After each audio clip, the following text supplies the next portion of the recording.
Évangile de Jésus-Christ selon saint Matthieu, chapitre 23, versets 13 à 22.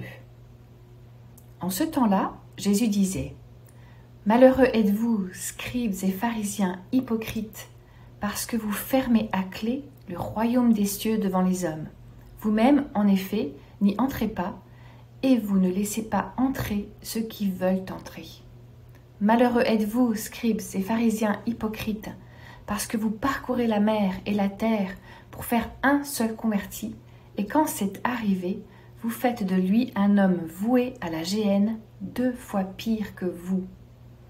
Malheureux êtes-vous, guides aveugles, vous qui dites, si l'on fait un serment par le sanctuaire, il est nul. Mais si l'on fait un serment par l'or du sanctuaire, on doit s'en acquitter. Insensé et aveugle, qu'est-ce qui est le plus important, l'or ou bien le sanctuaire qui consacre cet or? Vous dites encore, si l'on fait un serment par l'autel, il est nul. Mais si l'on fait un serment par l'offrande posée sur l'autel, on doit s'en acquitter. Aveugle, qu'est-ce qui est le plus important, l'offrande ou bien l'autel qui consacre cette offrande? Celui donc qui fait un serment par l'autel, fait un serment par l'autel et par tout ce qui est posé dessus. Celui qui fait un serment par le sanctuaire, fait un serment par le sanctuaire et par celui qui l'habite. Et celui qui fait un serment par le ciel, fait un serment par le trône de Dieu et par celui qui siège sur ce trône. Bonjour, c'est Rachel Dufour. Jésus n'a jamais de parole dure lors de son ministère terrestre, sauf lorsqu'il se trouve en face de religieux qui ont remplacé leur relation avec Dieu par une religion. Seigneur, comment cela est-il possible?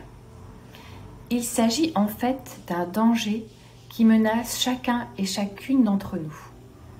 Avoir une relation personnelle avec Jésus comme le Sauveur de notre âme et le Seigneur de notre vie est la source de toute marche et de toute croissance spirituelle, harmonieuse et équilibrée avec Jésus. Mais il s'agit aussi d'un chemin semé d'embûches. Parfois, le Seigneur nous fait passer par des périodes de silence pendant lesquelles il ne nous parle pas, mais teste les motivations profondes de notre cœur. Parfois encore, il n'apporte pas la réponse que nous souhaitions recevoir, mais celle dont nous avons réellement besoin. Cela ne nous plaît pas forcément. Il choisit aussi parfois de ne pas nous répondre du tout. Quelquefois, Dieu nous résiste. Il ne nous suit pas dans toutes nos envies afin de pouvoir parler à nos cœurs pour nous montrer les domaines où nous avons besoin de grandir dans notre relation avec lui. Nous n'aimons pas ces silences tellement inconfortables. Nous n'aimons pas que le Saint-Esprit s'oppose à nos plans. La tentation est alors de résister et de trouver d'autres solutions par nous-mêmes. La religion entre alors en scène. La religion, c'est notre façon de servir Dieu avec nos propres forces et nos propres plans en nous justifiant par nos bonnes intentions. Nous restons alors complètement en contrôle. Cela semble bien plus rassurant et plus simple que de dépendre de lui. Nous créons donc toutes sortes de systèmes et de protocoles, de traditions au nom de Dieu. De tels systèmes nous rassurent, c'est ce que nous croyons. En tout cas, nous prenons beaucoup moins de risques d'être remis personnellement en question par Christ. Nous avons remplacé notre dépendance et notre relation avec Christ par une religion, c'est-à-dire un ensemble de règles humaines qui remplacent cette relation par des choses à faire, des règles à suivre. De son temps, Jésus était lui aussi confronté à de tels procédés de la part de religieux juifs qui, au nom de Dieu, amenaient ceux et celles qui les suivaient à croire et faire des choses totalement opposées parfois à ce que Dieu leur demandait en fait. C'est pourquoi Jésus avait sur eux des paroles que l'on peut trouver sèches, voire même dures et difficiles à entendre. Il les appelle des guides aveugles.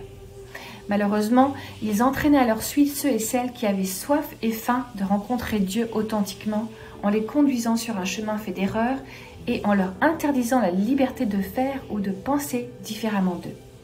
Au lieu d'accueillir le Messie, ces mêmes religieux l'ont rejeté violemment, quand Jésus remettait en question leur système et leurs traditions. Es-tu dans une relation personnelle avec Jésus-Christ, ou bien suis-tu une religion? Dès aujourd'hui, tu peux rencontrer Christ là où tu es, dans ta chambre, simplement en l'invitant à entrer dans ton cœur et prendre le contrôle de ta vie. Demande-lui ensuite de nettoyer ton cœur et ton esprit de tout ce qui ne vient pas de lui, même quand cela semble fait en son nom. Attends-toi à un vrai bouleversement dans ta vie, un bouleversement que tu ne regretteras jamais, car tu y trouveras une véritable relation avec Jésus, faite de moments authentiques, d'intimité et de dialogue qui transformeront ta vie pour toujours. Si cette méditation t'a encouragé, pense à la partager autour de toi. Pour nous retrouver chaque jour, abonne-toi et active la cloche.